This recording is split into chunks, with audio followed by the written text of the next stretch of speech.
Okay, so what I'm gonna do is when I look at this whole thing, I don't really care how accurate it is. It's not like a person or something. But I'm just gonna look at the biggest shape. So to me, the biggest shape is this thing in here. And I can kind of go, you don't have to do a full-on grid pattern. So I can go, that's halfway here, right? And then that's halfway. So I can have some kind of vague idea of where things are going. This little piece, I just kind of see where I'm gonna put stuff. So that's gonna be the top. And then this part here, that line here is about a quarter down. So this is half, that's about a quarter. So I'm just gonna do like a line there. I hope it's straight. Do a little bit darker. So that's where that line is. So I can just kind of like look at this whole kind of space here. This comes to about a quarter there. And this piece here comes to about a quarter. So that kind of helps me as well, kind of deciding where things are going. So maybe I'll just kind of do that little section. So that's just where it's fitting into that section. So these, I'm gonna wipe these away later. This is just like thinking, this is just thinking lines. And then, so that's gonna be kind of that tree. So maybe I can just kind of put some vague lines, knowing that I can erase these later. Oh, I thought that's that one, isn't it? Already I get lost. Here, that's kind of that tree. Goes to about halfway, about there. Something there. Got two little skinny things here.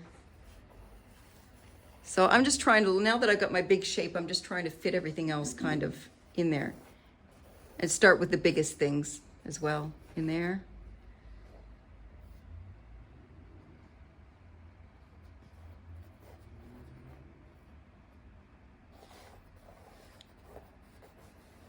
That's my other kind of green tree. Another one here. Then I got something sticking out there. So that's like very, very rough and crude, but it's like a good start. It just looks bad right now. So usually what happens is there's a stage where it looks really crappy. And sometimes it's like, it looks really good in the beginning and then it starts looking crappy and you got to push through the crappy stage, right? So if it looks bad, you know, just know that it's, no one's getting hurt. It's just art. Okay. Maybe I need to find another little area. See how tall those are supposed to be. Okay, so that should be about there. So I'm just gonna put that tree here, kind of in there. This one's a bit higher.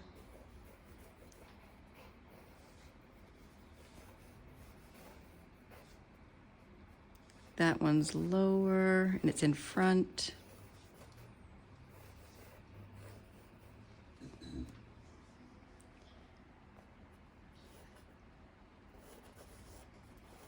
And I got a tiny one and another tiny one. So I'm just trying to find spaces at this stage. Something in here.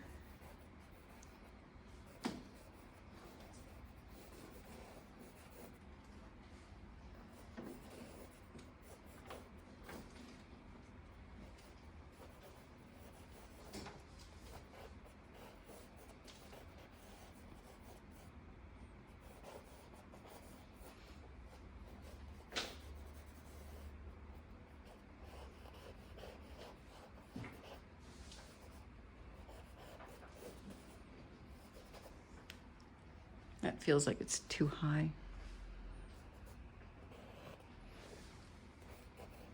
That's the nice thing about the charcoal. You can just wipe it off. You can use a rag if you want, but don't use a wet rag. You should be able to just go like this and just do it lightly. And if you use this kind, Pressed charcoal, you're not going to get rid of it. That's why I always say use willow charcoal. It's just really easy to get rid of. Like that. So, yeah, and these marks, I'm just going to be moving them around a little bit. If you're really brave, you can, some people just go straight to paint at this stage. So last week when we did our drawings and we were looking for shapes and things like that, we did things where maybe we were looking for circles, maybe we were looking for angles, maybe we were doing a blind contour or something like that. So what I sometimes do when I'm drawing something, like now I've got all my kind of basic shapes in here. Like I'm pretty happy with kind of my shapes now, even though I'm a little bit lost because I kind of go, there's a lot going on now that I put so many shapes in. But what is going to help me now is a little bit of doing a little bit of blind contour. So when I'm doing this little section here, I can look. It's just more my eye goes really slowly around these areas. It's about that. I can still look over here. So now I can maybe do a little bit of blind contour to get some of those contour of that pine tree. And if I was outside, I could do the same thing, you know, if I was working from outside. So just a little bit of contour drawing here to get the feeling of what's going on there. I could do the same thing here. Find a little bit more of the contour. There's some other little shapes in here coming in within this little thing in here. I'll just do like a little section of it. I won't do the whole thing because otherwise you'll be waiting a really long time to paint. So I'm just doing this little shape in here right now. And then there's a little bit of shadow in there.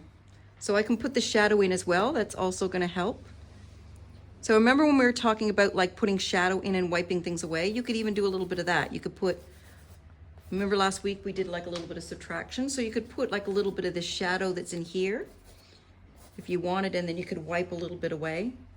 So it's getting all of that drawing stuff that we learned last week and bringing it into this week.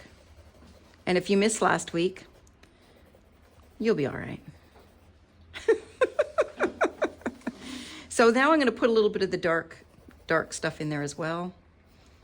It's going to, sometimes finding these patches of dark helps me, because this is the negative space. Finding that negative space is going to help me find this shape in here.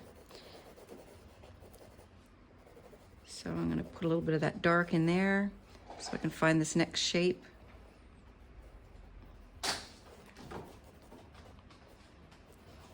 There's a lot of dark in here. But you get what I'm doing, right? So one of the things as well, once you finish doing this drawing, one other thing I sometimes do for reflections, where am I here? So I'm going very, very quickly. Like I wouldn't recommend that everybody goes this quick. I'm just mindful of the time because I want everybody else to be able to do some drawing. But what I sometimes do at this stage, if I want to do a reflection of what's going on here, sometimes I flip it sideways like this.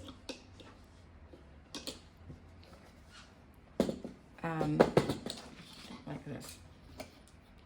Just so if I look at it like this, this is my line here. That's weird. My line here. And that's the line here.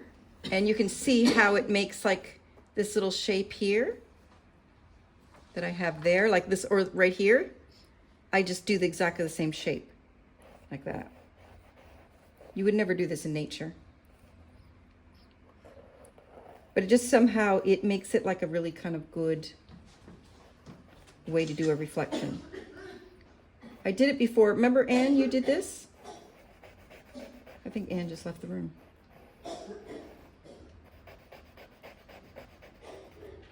So I can actually just make this like a little twin shape. There's another piece here. Do you kind of know what I mean? Doing it like that. So then when I flip it over, I've got like already a nice reflection down there. So this is just really just different ways to kind of see and think about, you know, your drawing. So either you can all start drawing now, or I can just do the next stage. What do you reckon?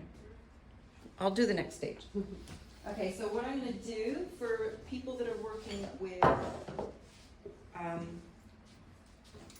oils,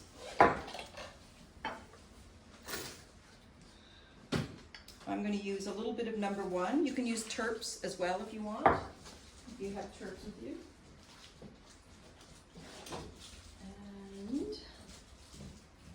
And I have some little tins of it underneath them. So I'm just going to use number 1 through this whole thing. And then I'm going to get a mixture. If I brought it with me, I will be getting a mixture of French ultramarine blue and a burnt umber. Does anyone have a burnt umber that I could use? He was just coughing. Are you okay? Are you okay? Yeah, I'm fine. It's just, I'm not sick. I don't have COVID. Yeah, I didn't think you wouldn't be here. No, I've been testing almost every day. Oh, thank you so much. It's just a cough. Yeah, it's just a stress cough. Sorry, guys. Yeah, that's all it is. Okay, so, well, I just thought you had something, that you breathed something in. Okay, so with the oil people, you shouldn't be using black as an underpainting.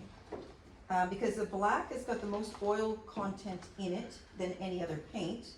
And what happens is if you use that underneath your paint and then put all of your colors that dry really quick on top of it, you'll get cracking. So if you're gonna use black, save it to the end. Acrylic people, go straight to the black. Doesn't matter for you guys. Okay, so to get a black though, I can get the ultramarine blue and a burnt umber. And with those, I can make it like a bluey black. Oh, yeah, I'm still sure. So I can make it a bluey black, like a Payne's gray, or I can make it more like a Mars black, which is more on the brownie side of things. I think a Mars black is like that. So I can have either way. So that was ultramarine blue. Yeah, so ultramarine blue and burnt umber. So you can see this is a very, very thin application. It doesn't need to be thick, especially if you're doing oil. You don't want to have this big, thick black line everywhere. You'll cry later if you do that. So you were really thin like that. Maybe that's a little too thin. It's running everywhere. So what I'm going to do is I'm going to go over all of these charcoal marks that I've done. Oh. Back up. I should probably be using a different brush. This one is like a little bit fuzzy. Do you work dark to light all the time? Mostly, yeah. So what I do is I work, so I'm gonna get a smaller brush. That's too big. I usually use very thin darks and I work my way to thick lights. So, I don't usually use such a small brush, but it shouldn't be. This is good. All right, so everybody can see okay? Yep. Speaking for myself. All right. So then I'm just going to go around the charcoal like that and pick it up.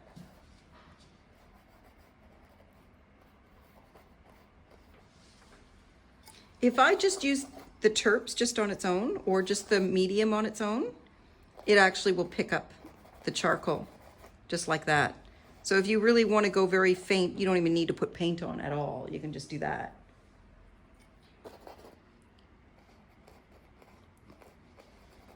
There's like, I just like to put it, that's too much paint, I think. But it doesn't really matter because the thing is, this is all kind of greens. So if I have a black here and it mixes in with all the greens, it's just going to tone those greens down where I need them to be toned down anyway. So it doesn't really matter that much. So So that's this thing. After you finish drawing this whole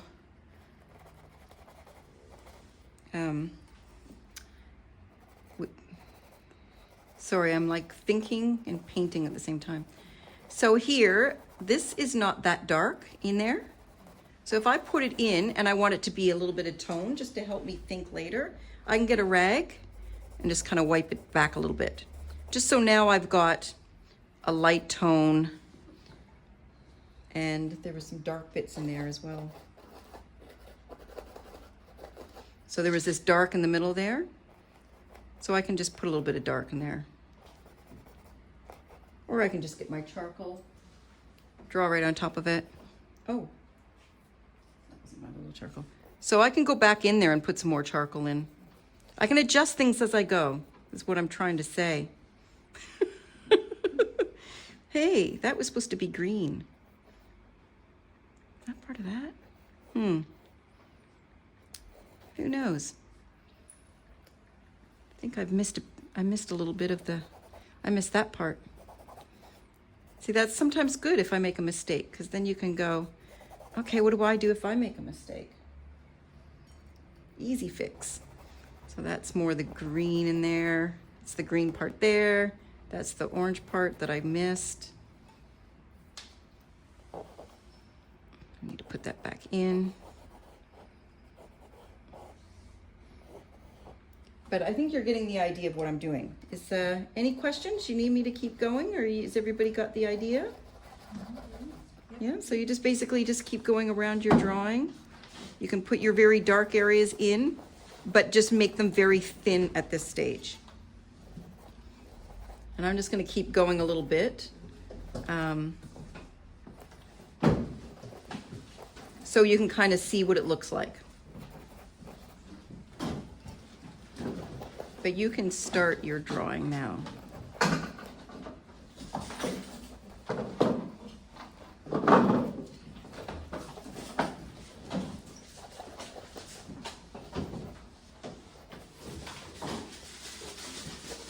And if you do have questions, just let me know. Don't be shy.